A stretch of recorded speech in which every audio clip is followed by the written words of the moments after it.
speaker, Oren Meyers, comes to us from the University of Haifa, but I've actually known Oren for a while because he did his graduate work at the University of Pennsylvania's Annenberg School. I think I was on the committee. I remember committees actually. Oren's work combines two areas of interest, I think, and sort of growing interest. One is collective memory and the study of how societies organize their sense of themselves through things they remember and how they remember how they tell the stories about their histories, but also an area that has been growing rather rapidly in the field of communication of journalism studies, the study of journalism, which is one of the newer and more and faster growing divisions in the International Communication Association. Journalism Studies Division was started as an interest group about 4 or 5 years ago and grew to division status rather quickly. And in preparing for next year's ICA program, I was looking over the divisions, and I noticed that it has outgrown many other much older divisions rather quickly. So it's clearly a topic of interest, certainly one that is of interest to us here, as we are sort of eyewitnesses to the changes in journalism, as we can see in our colleagues in the journalism school here. So it's really, I think, a very appropriate topic, and I'm delighted to welcome Oren to the other Annenberg.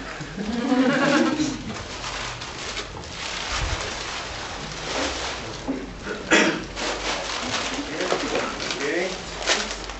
Thank you, Larry, for the introduction, and good afternoon, and thank you for the invitation. It's a true honor. Thank you all for coming. And I remember the annual tradition that there's no free food, no one comes.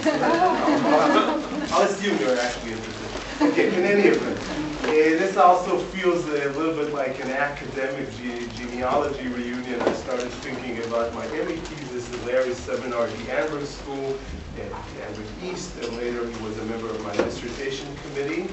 And you can examine my dissertation, many little notes in the dissertation. You actually read all of it, one of the few people.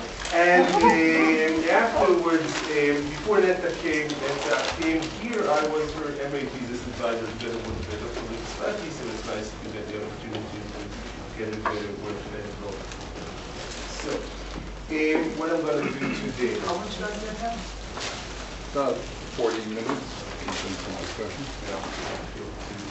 I'll speak in Hebrew. In the last 3 decades, a large volume of research was dedicated to the study of collective memory, looking at the role of various agents, such as the educational system, the military, and popular culture, of course, in the construction of collective memories. In my presentation today, I want to discuss an issue that interests me specifically, which is I want to focus on the unique contribution of journalists to the formation of collective memories. So first, I'd like to provide this kind of a baseline definition of what collective memory is, so we'll know where we're standing. First is the abstract component. Collective memory is the common consciousness shared by members of social groups regarding their joint path. And just to say this, remembrance on the path that exists in people's heads, and it's kind of abstract, and it's harder to retrieve, and you can maybe conceptualize it through, you can operationalize this study through surveys, and this is a good benefit. At the same time, collective memory is also the system of mnemonic signifiers placed across time and space in order to publicly narrate and affix these shared perceptions, which is to say this is the more concrete component. Those are museums and rituals and ceremonies and monuments and so on and so forth, and most of collective memory studies are done there. It's geared towards those phenomena, but of course those two components complement one another. In order to better conceptualize the operation of journalists as memory agents, I utilize the interpretive community approach, which I'm sure you're all familiar with. And so while journalists tend to portray their work as objective, individualistic, immediate, and informative, the interpretive community frame focuses on, of course, in parallel, evaluating communal, continuous, and narrativistic dimensions of journalistic work. Thus, this approach, which again I assume you're familiar with, focuses on the existence of inner journalistic discourse that is created while and after journalists conduct their work. Through this inner discourse, journalists learn how to conduct their work. They understand what is the meaning of their work, how the way in which they should understand it and encounter it as a professional collective. This collective shares a common heritage of memories and lessons that are cultivated in ways that constitute journalistic authority and fortify the status of the journalistic community. And so, when journalists act as memory agents, they engage in three complementary dimensions of their work. And of course, this is for many other journalistic activities. I'm focusing now on the issue of narrating the past.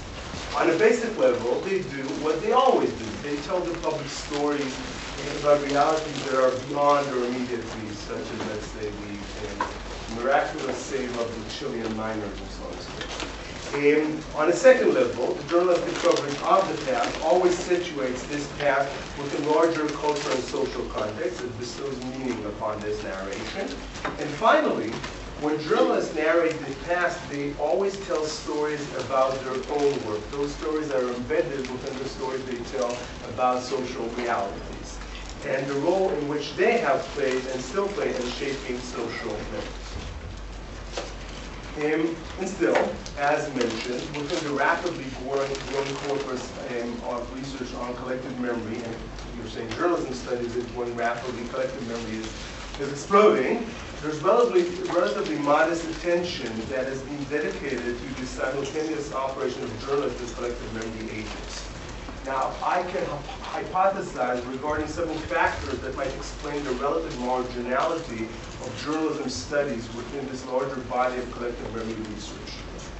First and foremost, the way in which collective memory researchers perceive journalism and journalists might be influenced by the way journalists perceive themselves.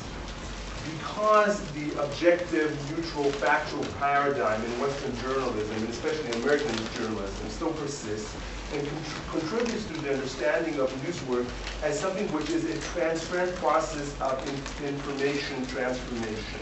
So while collective memory studies often quote the news media and base their arguments on reports and views that have appeared in the news media, the overwhelming use of these data tend to overlook the role of journalists as professionals and members of interpretive communities.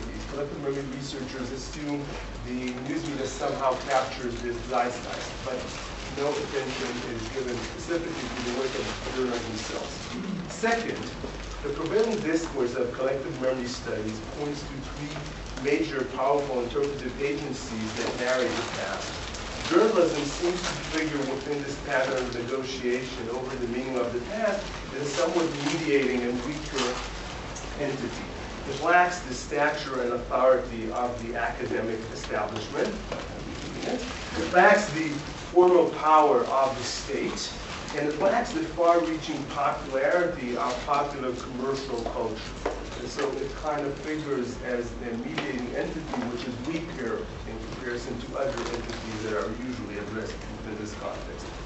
Finally, the relatively minor focus on journalists as agents of collective memory might be attributed to conceptual and methodological factors. The most relevant method, a prevalent method of investigating collective memories, explores the ways in which the present perceptions shape the understanding of the past. This attitude underlies studies that look at concrete and intended commemorations. As mentioned in collective memory studies, researchers look at museums, monuments, rituals, and so on and so forth. The second, less common method of addressing collective recollecting aims to trace the movement from the past and into the present, this complementing move. This attitude is evident in studies of non-commemorative and unintended influences of past phenomena on our perception of the present, such as Jackson's important study of how the memory of Watergate persists in contemporary American culture. So the increased analytical focus on commemorative memory rather than non-commemorative memory contributes to the relative understudy of journalists as agents of collective memory. This is because most of what journalists do as routine and non-commemorative by nature. So, before I will move on to the case study, I will say that this relative marginality of journalists from the landscape of memory studies is addressed in the forthcoming book, and here I would shamelessly like to plug the new book, edited by Moti Nager, Eyal Zandberg, and myself. Its title is On Media Memory. It, of course, echoes Hauferbach's work on media memory, mediated collective memory in an age of changing media environments.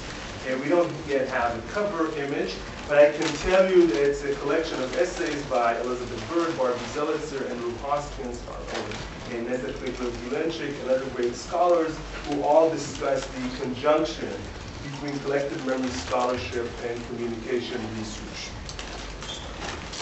Okay, so on to the specific case study I'd like to address.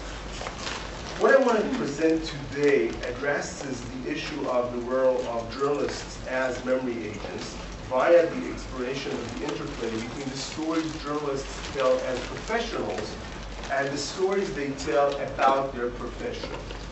My suggested research scheme is anchored in a concrete context. In the last 2 decades, an ongoing debate over the facts and meanings of the Israeli past has surged across a multitude of public arenas. That is what is known in Israel and elsewhere as the new historiography debate, or the new historian debate. And of course, it's not very different from similar debates that occur in Germany and in France and other Western countries. The term new historiography was first coined by Benny Morris, an Israeli historian, in 1988, in order to define a generational and analytical shift in the study of Israeli history. According to Morris and other scholars, sociologists and people from other fields, the vast majority of Israeli historians working during the state's first 4 decades of existence did not conduct valid and objective historical research, but rather what they did is to provide apologetic justification to support the deeds of the Zionist project. It was not historiographic research as it should be conducted. Following that, a group of younger Israeli historians who based their research on newly released archival evidence, because it was 4 years or so after the establishment of the state, and they adopted a more critical approach and more kind of balanced insights. They offered more balanced insights regarding Israeli history. Now, of course, by contrast, opponents of the new critical research, we'll call them institutional researchers, dismissed it on several accounts, claiming that the new historians did not actually reveal anything new, that their methodologies were flawed, it was actually the new historians that were politically biased, and so on and so forth. So, as the debate over Israel's new historiography, just to contextualize for you, we're talking about debates over the issue of whether Israel expelled Palestinian refugees during the 48 war. Did Israel actually seek peace since its establishment, and so on and so forth. Issues that are concerning the core themes of the Israeli historiography. As the debate over Israel's new historiography gained momentum through the 1990s, several observations developed as consensual givens, seemingly shared by opponents and proponents, by people orthodox or people who are critical and people who are more institutional. The first agreement is that the dispute over this historiographic issue is less about historical methodologies than it is about the shaping of popular memory. It was agreed on both sides that what we're talking about is not necessarily about what's going to happen in the ivory tower, so to speak, but rather what's going to happen in the Israeli public regarding popular memory. The second agreement is that the dispute is less about the past than it is about Israel's present, because when Israelis debate issues of guilt and more responsibility regarding 48 and 56 and 67 and so on and so forth, we're actually discussing political issues which are ongoing in the political scenes nowadays. So it's not only about the past, or maybe not merely about the past, but about the present. These agreed upon givens seem to stress the role of the mass media and journalism specifically in this process. Still, following the general neglect in studying the role of journalists as memory agents, few studies look at the role of Israeli journalists in fueling and framing this debate over Israel's new historiography. Now, since I'm going to go next into some details, I want to discuss the kind of larger picture, an overview of the argument. And what I want to offer now is an initial typology regarding the role of Israeli journalists within the context of the new historiography debate. I want to offer four kind of movements that characterize this operation, which can, of course, can be implemented to other contexts. And the first movement is what I call top-bottom, quotes unquote. I don't think that academia is on top. I'm a former journalist, just a way of conveying the information, no judgment. So top-bottom, it's conveying the academic debate to the public. The complementing movement is informing academics about what happens in the outside world, and I'll elaborate in a minute. The third component of this operation of journalists, it regards the challenging of national memory narratives via commemorative and non-commemorative journalistic work. And fourth, I want to offer the notion that this critical reading of the Israeli past is always embedded within the construction of stories that regard the own past of the journalist community, the stories that journalists tell about journalism. Okay, so this is the first kind of move I want to talk about, which regards the mediation of the historiographic debate to the public. What you see here is two articles in consequenting weeks, one after the other, that appeared in the popular Israeli daily Yediot Ahronot. This one, hey, it actually works. This one appeared first. It's an article with an interview with Benny Morris, who we talked about, who is a critical historian. He's done 180 since then. It's a long story. But in any event, he was identified as one of the prominent new historians.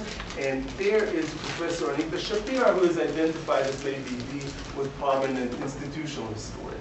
So without reading the Hebrew and understanding it, just I'll give you the headlines. The critical historian is saying we were lied to, evidence we were deceived, things were not told to us, and so on and so forth. And the institutional historian is saying there's no topic which is a taboo for a historian. Now, without even understanding the content of the articles, you can start and understand what happens in this transformation from the academic field into the journalistic field. First, of course, you have an attack and a refute, an attack and a response, week after week. Of course, the size is exactly equal.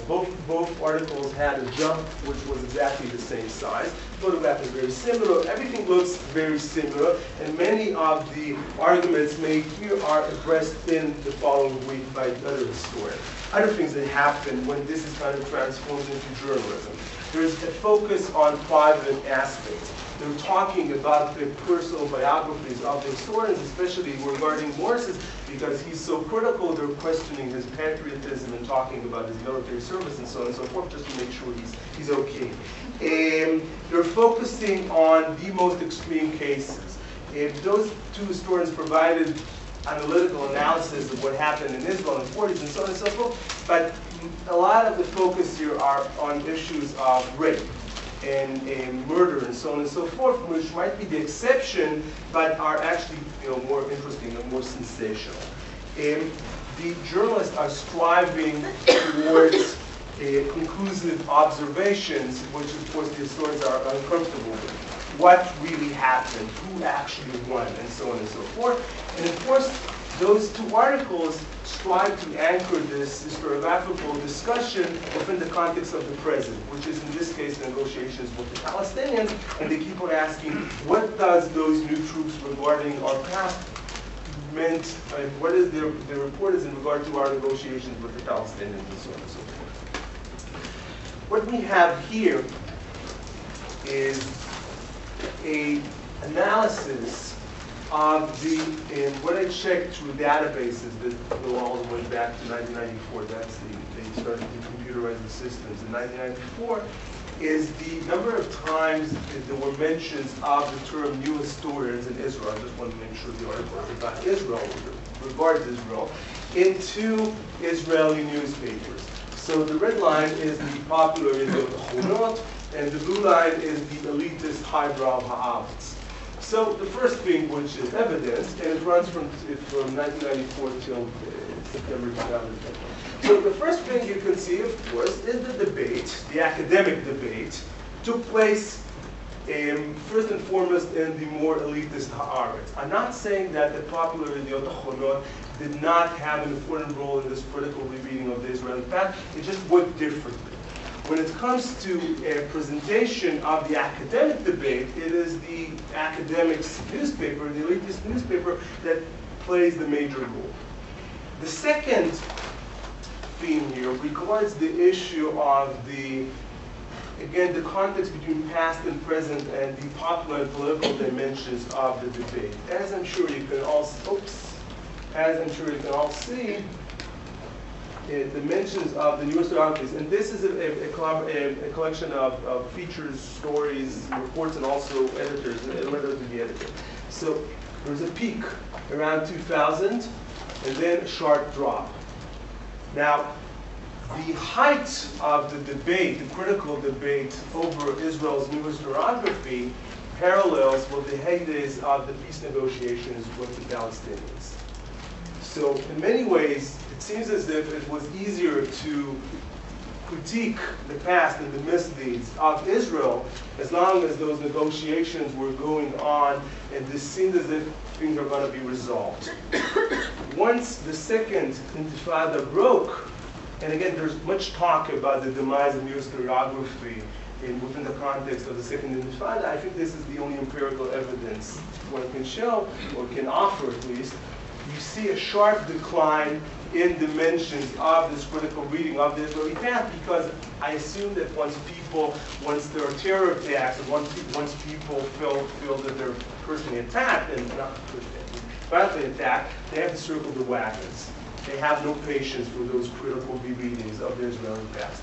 Now, the relative rise after 2005, of course, needs to be looked quantitatively, but those were calmer years in terms of terror attacks. I mean, there was a war somewhere in 2006, but Israelis did not have this feeling that they had during those 4 years that it is actually dangerous to go out to the street or to the mall and so on and so forth, and that might actually contextualize this willing to negotiate critical readings of the national past. Okay. The second kind of mode I want to talk about, which involves the journalist's involvement in this critical rereading of the Israeli past, talks about the informing academics about what happens outside here, among the public.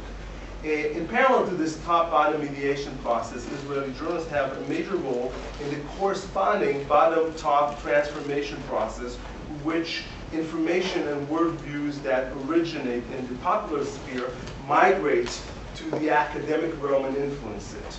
Due to the popular political construction of the debate, academics who wrote about it relied heavily on journalistic accounts which they used as representations of the quote-unquote outside world. For instance, Uri Ram, who's a prominent Israeli sociologist, offered an analysis of the sociology of the new historiography debate. And he opened his academic analytical review with a mention of several, or many actually, newspaper accounts that documented occurrences that were not directly related to the academic debate, but demonstrated, according to his perception, the rise of a new critical post-Zionist political culture. So just to give some examples of what he quoted from the newspapers in order to make the point, a new novel that mocked national Israeli rituals of bereavement and heroism, an alternative Holocaust Memorial Day ceremony that commemorate the people who perished in the Holocaust, but also the victims of Armenian genocide and Native Americans and so on and so forth. And all of that was used in order to see, okay, there's something out there among the public that is changing. The newspapers could provide the evidence for this actually, this actually happened. Okay. Moving onwards, so this is the kind of third component of this model. The third trajectory concerns the ways in which contemporary Israeli journalists represent the Israeli national past in their work, not necessarily within the context directly of addressing the academic debate. There's a combination of non-commemorative and commemorative journalistic work. I did some work on non-commemorative journalism in this aspect, but there isn't enough time, so I'll focus on the complementing commemorative aspect. And in order to analytically qualify the notion that nowadays Israeli journalists utilize their professional skills and cultural authority to challenge old, quote-unquote, accounts of the national past, I explored photographic commemorative supplements published by Israeli dailies to mark Israel's Independence Day. So what I did is a systematic study of commemorative supplements that had visual components and textual components that were published since Israel's 20th anniversary. Beforehand, there were no commemorative supplements or photos in 3 major Israeli newspapers running all the way from 68 to 98.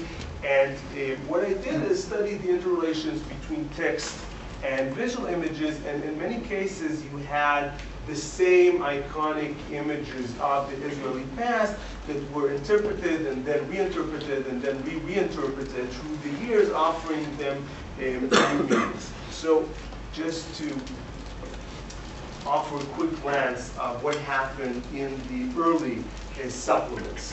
This is a commemorative supplement issued in 1968 celebrating Israel's 20th anniversary, and this is just one image of one of these supplements. The early supplements featured a coherent narrative of a small and courageous nation fighting against diabolical enemies, where the just were suffering, so on and so forth. The coherence of the plot seems to be challenged in cases in which the content of the photographs, quote unquote, contradict this master narrative. The most significant example of this phenomena of kind of contradicting the general narrative is found in the case of photographs that document internal tensions in Israeli society. Those tensions are a source of inward violence that should be condemned and targeted out towards the external enemy. You cannot sustain those kind of violence within a society. You have to kind of focus it out toward the external enemy. And hence, for example, this is a famous 1959 photograph. It shows demonstrators from a poor neighborhood in my city, Haifa, and they're Middle Eastern immigrants who were discriminated against through most of Israel's history. Jews is important to mention, and within this context. And they're, as you can see, raising the Israeli flag. It's sprayed for blood. And they're raising the Israeli flag in the wrong way, so to speak. That is, as a protest against authorities. And what happened here is that this very powerful, kind of contradicting, challenging photograph is accompanied by a caption that amends the inner social wound by relating it to a later seemingly unrelated heroic external conflict. And I'm quoting. The demonstration in Wadi Salif, that's the name of the neighborhood, led to an increase in funding to improve conditions in poor neighborhoods. The ethnic tensions between Jews of Middle Eastern origin and Jews of European origins would disappear in later years when the constant Arab threat blurred the differences between Jews and gave birth to the magnificent fraternity of May and June 1967, the 6th April.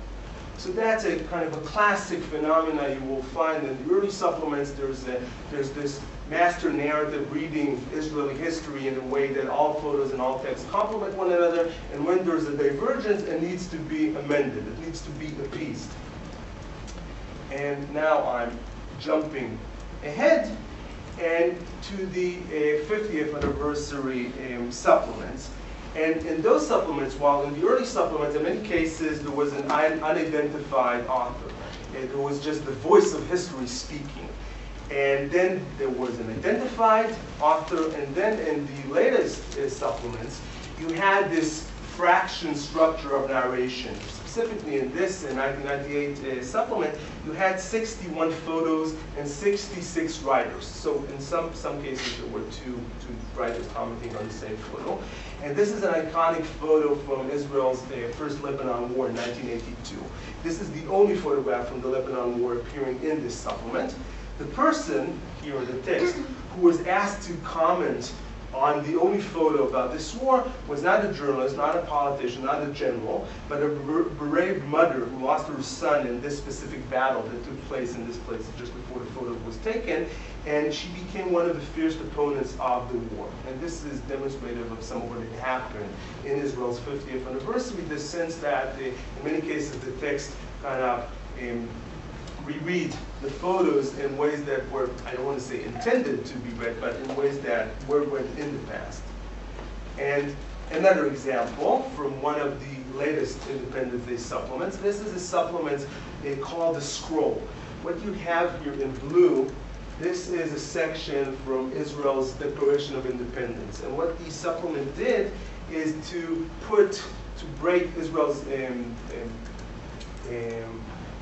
Statement of Independence into specific paragraphs, and you had current comments made regarding those paragraphs and photos added to it, and creating this kind of journalistic collage.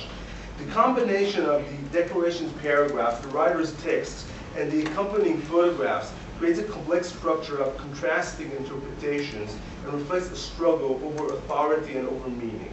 Thus, for example, a paragraph, this paragraph, from the declaration that describes the ancient longings of diaspora Jews for the land of Israel is coupled with a text written by a rabbi, a Jewish Syrian rabbi, who immigrated to Israel in 1992, and he talks about the longing of his community members to immigrate to Israel.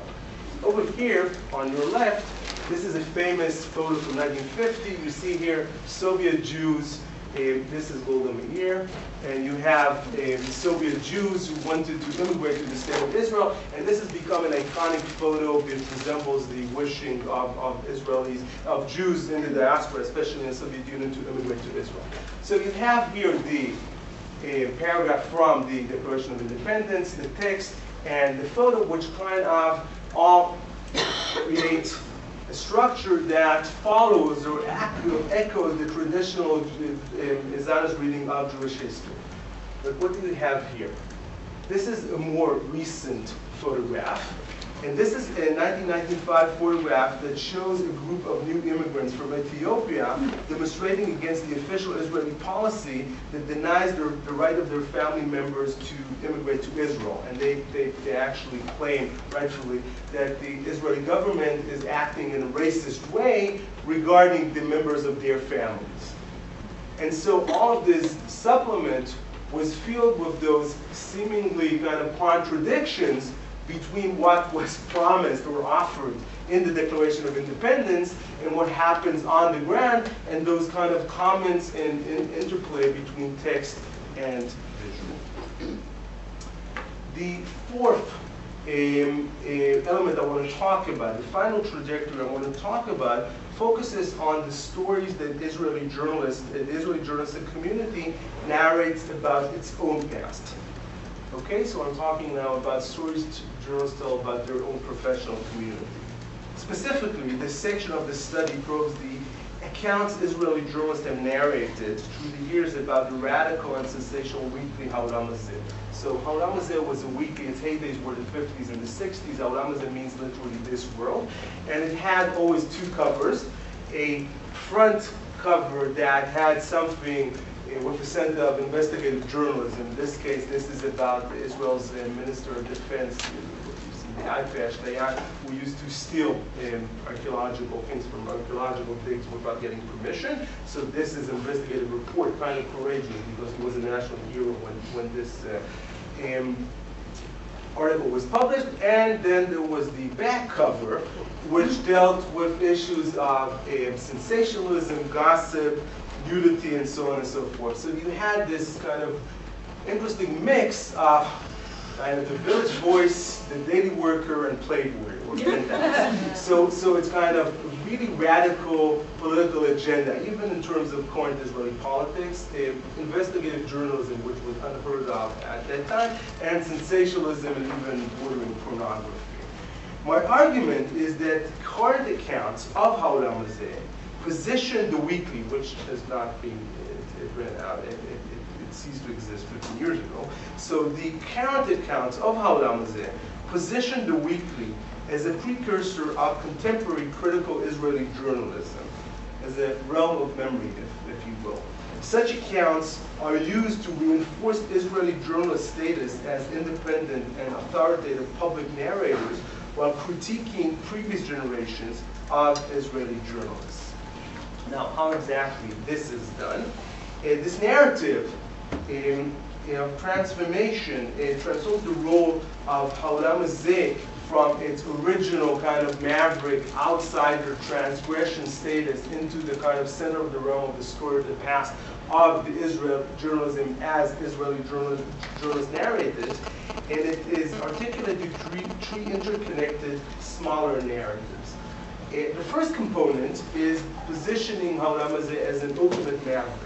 The current common journalistic and academic presentation of Ha'olam Hazeh stresses the weekly's positioning as the ultimate outsider of Israeli journalistic community during the 50s and the 60s.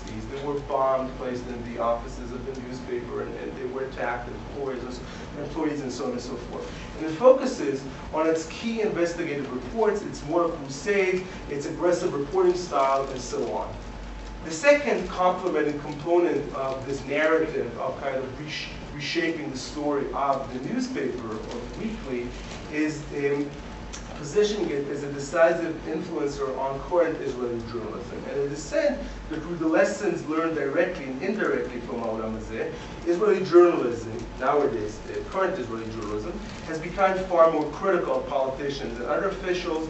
It stresses much of a more emphasis on fact-based investigative reporting, and there's far more of an emphasis on visual images of news reporting, visual elements of news reporting. So the third component of this kind of rereading of the story of the weekly talks about it as a tragic victor. The current narrative offers an epic ending to this story. It tells us that Ha'olam Hazeh troubled fate, the fact that it kind of was struggling for many years and then finally closed. Its troubled fate was paradoxically caused by its own success. Over the years, Ha'olam Hazeh's competitors adopted its journalistic formula. They bought all of its star reporters and so on and so forth. And since those competitors were all more financially secure than Ha'olam Hazeh, the weekly stood no chance. So its failure was actually a success because it was imitated and adopted by all of the other newspapers. So just a quick glance of how this work of inner journalistic discourse, how it figures in the case of Ha'olam Hazeh. In this case, we're talking about setting the Ha'olam Hazeh as a standard for journalistic excellence. So here you have from Tel Aviv Weekly, the title reads Ser Uri. Uri was the editor and publisher of this weekly. And a current Israeli journalist, the editor of Haaretz, who's an important Israeli journalist, was asked to knight some former journalist, to point at someone who is worthy of glorification. And he pointed this kind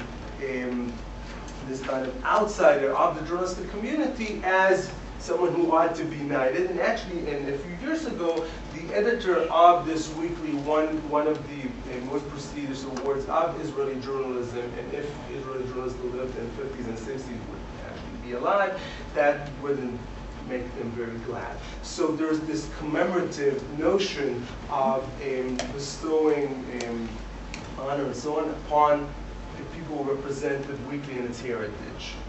And then at the same time, there's the non-commemorative construction of Ha'olam Hazeh's memory in current Israeli newspapers. This is from 2006. This is when Israeli Prime Minister Ariel Sharon fell into a coma. And so this is an 8-page reportage regarding Ariel Sharon and his legacy and so on and so forth. But it was accompanied by this is the Man of the Year issue of Ha'olam Hazeh, and this is with the much younger Ariel Sharon. And what they did here is take the covers from this deceased newspaper and rerun them as representations of Israeli history, and this is very common among current Israeli newspapers. And so to conclude, I would argue that Ha'olam Hazeh is functional for the Israeli journalistic community since it is used in the major narrative this community of professionals tell about their own history. It is a narrative which I define as a narrative of a professional coming of age. The week's role in this narrative is that of a worthy forefather of contemporary Israeli journalism. Hauram is positioned in this narrative in sharp contrast to the actual chronological founders of Israeli journalism, namely the major newspapers of the 50s and the 60s. By bestowing upon Hauram the status of a worthy forefather, contemporary Israeli journalists adopt and utilize Hauram's original hegemonic analysis of mainstream Israeli journalism of the 50s and the 60s, claiming that all major Israeli media at that time were fundamentally similar in their support of conventional Zionist ideology and their attachment to the powerful, quote-unquote, establishment. And so in conclusion, and I'm trying to bind this argument together, I would argue that the hard critical reading of early Israeli journalism echoes in many ways the academic dispute over old and new Israeli historiography, or rather, it transfers this debate from academia and into journalism. Thank you.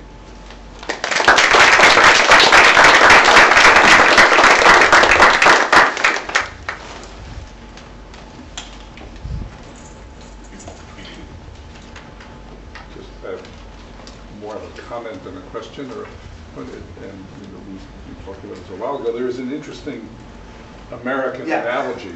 Yes. Well, one more than the one that you're expecting.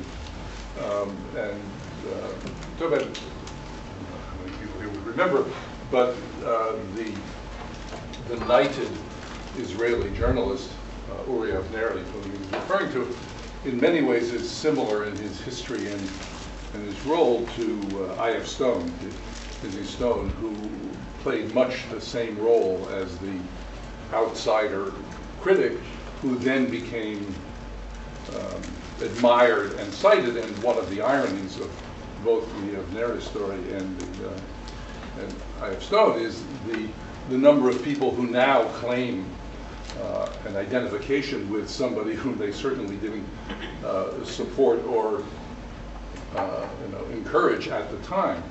The other analogy, which is particularly relevant given present company, is Ramparts magazine, which is now to some extent, I think, receiving some of the same treatment. And its I.F. Stone is sitting right here, who I think has had some of the same experience. I don't know whether you are familiar with it. You're familiar with it. Yeah, we printed them. Years, carried them, had a sponsor to speak, as well as I.F. Stone. Right. In fact, Ramparts went bankrupt precisely because we published an article by I.F. Stone at the time of the Six-Day War, and he had been in on the original ships bringing refugees back, questioning the legitimacy of Israel's position. And then I went there, I was at the time of the Six-Day War, and I put the magazine into bankruptcy. So there's a good connection right there. We came out of it, but right. You want to take some questions? There is. Questions, comments? Yes. I just, it'd be helpful for me to understand this, to put the Israeli media system into conversation with the American media system. And right. so is Israel's media system more like the European media system, or is it in terms of, because when you talk about academics actually appearing in the press, I don't imagine that actually happening. Like the New York Times, like big features on like dueling academics, but and also in terms sort of like more specifically like politically oriented stuff. Other questions? Yeah. Oh, okay. Yes. Have you ever been a journalist yourself? Yes. And have you, in your research, are you talking to working journalists? Yes, of course. Can you give us a sense of where they stand on prevailing contemporary issues with regard to the Israeli-Palestinian conflict? I mean, I know people on Haaretz, and I know people on Ediout, and I go to Israel frequently. I'm not sure I could get into a discussion with them based on your research. But that doesn't mean that your research is wrong. I'm just saying it's a much different kind of approach. Right. And how, in your judgment, if you've been watching this, has the Israeli press, how much of a role is the Israeli press in shaping public opinion in Israel today? Okay. Thank you. Yes. I'm just sort of curious about the state of new historiography today, Right. particularly whether or not there has been some of these new historians have either are also journalists, or whether or not journalists have now sort of taken this critique into their work, in 2010. Okay, thank you for these comments. First, regarding I.F. Stone, it's been with me since I defended my dissertation. I actually went and read, because prior to your comments some years ago, I didn't know who I.F. Stone was. So I went back to the library and I read some books about I.F. Stone, and it does fit. It does fit this kind of model, but and I should write something about that, but I haven't. Izzy Stone never became a member of Parliament or the Congress. Yeah, but because you have a different system. That's right. Yeah. You might mention that, because it is. Oh yeah, okay. That's a very complicated story. He became a member of a very small party, but that's because we have a parliamentary system which is different. It's not the one that takes it all, so you can have very small parties. So he represented a fraction of it, and that's actually when the thing went down, once they went into formal politics. So that's in regard to I.F. Stone. That's right. Regarding the media system, and again, because we're in confines of time, Israeli media system basically in its origin was similar to European media systems in which it was strong party politics. It's strong in party newspapers. They were all big newspapers. All big parties had a newspaper, and the biggest parties had two newspapers. And there were few successful private newspapers, but there was a fierce competition between them, and it was perceived as something which is part of the political system, that each party has its proxy, has its newspaper. But through the last 30 years or so, all of this has diminished. Besides ultra-Orthodox Jewish pious newspapers, all of the party newspapers were totally vanished out of the landscape, and what we have nowadays is equal to what everyone has in the Western world, which is commercial newspaper, profit-driven newspaper with struggling public radio and public television, and it's commercially based. Regarding the role of academics, it's very unique to see academics featured in such a way in newspapers.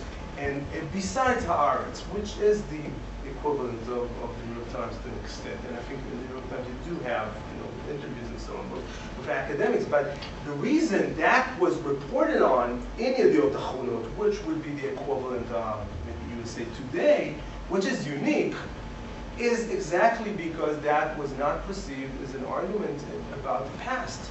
That was perceived as an argument about the present.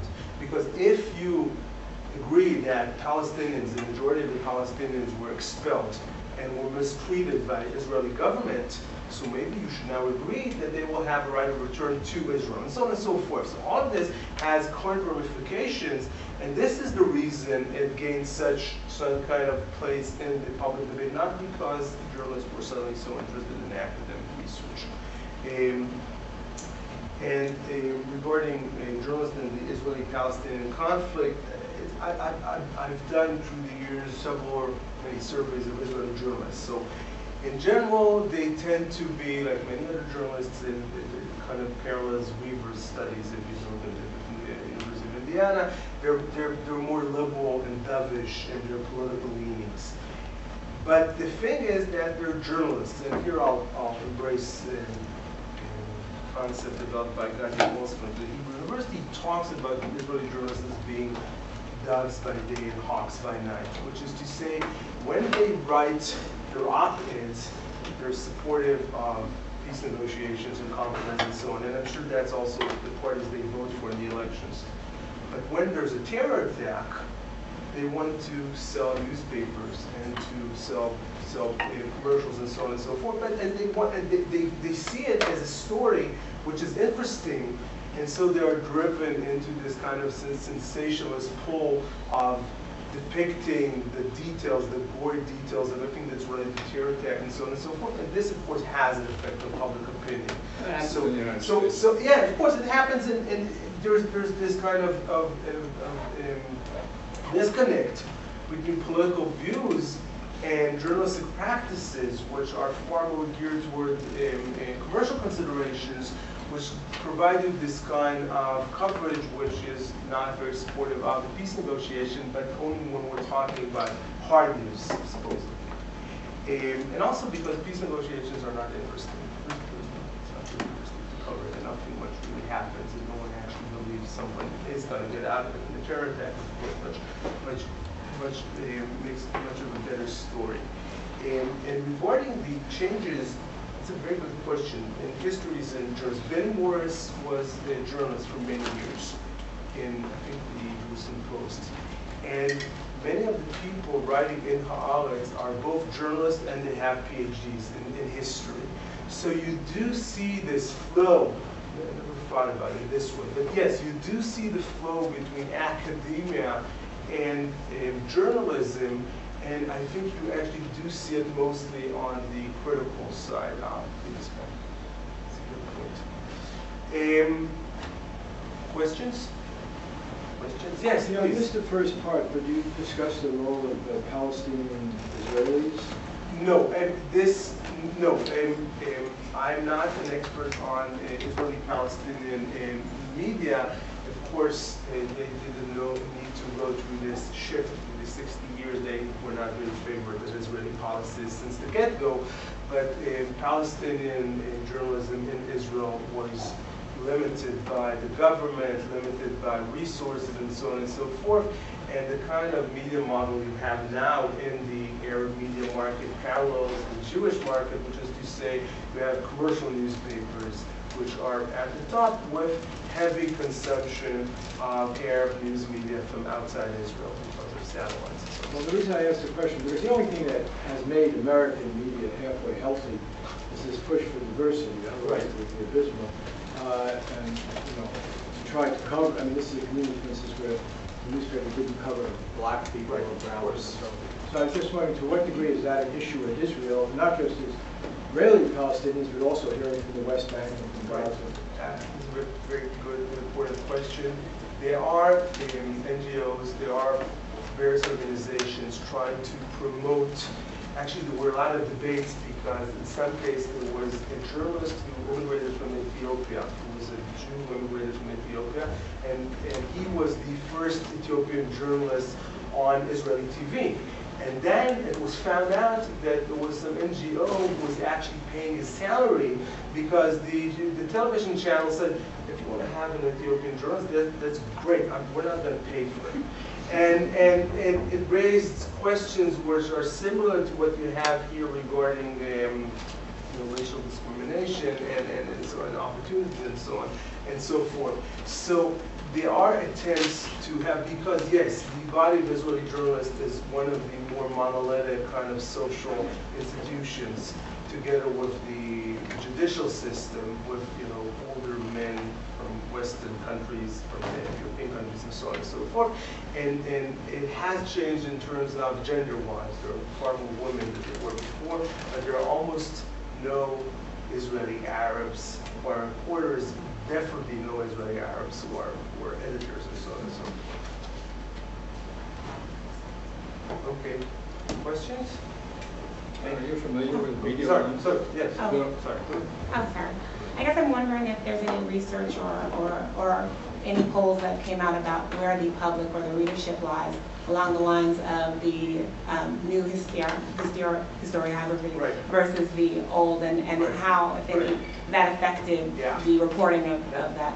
That's a great question, because such polls were done actually in the States. There was one of Schumann, Schumann, sociologist, who has conducted those surveys, those extended surveys on collective memory. And one of the studies they did was about Columbus, right? They asked people, because was Columbus Day, was hailed and so on and so forth. But nowadays it's just either sales or just nothing, right? It's not highly commemorated in the American public sphere. So we actually surveyed people. What do you think about Columbus? What do you think about Columbus' role in history and so on and so forth? The problem with this is that he had no longitudinal perspective. He just surveyed it at one point. To my best knowledge, there hasn't been, maybe I'm wrong, I don't think there had been such surveys among the Israeli public. That's a good question. The only way when you can see this juncture between the academic sphere and the popular sphere is the debate over their school curriculums. Every time there's a new history book about the history of Israel, then if there's kind of a notion it's far too critical, there will be a debate in the newspapers and the Ministry of Education and so on and so forth. So that might correlate with the issue of public discourse. Okay, thank you very much.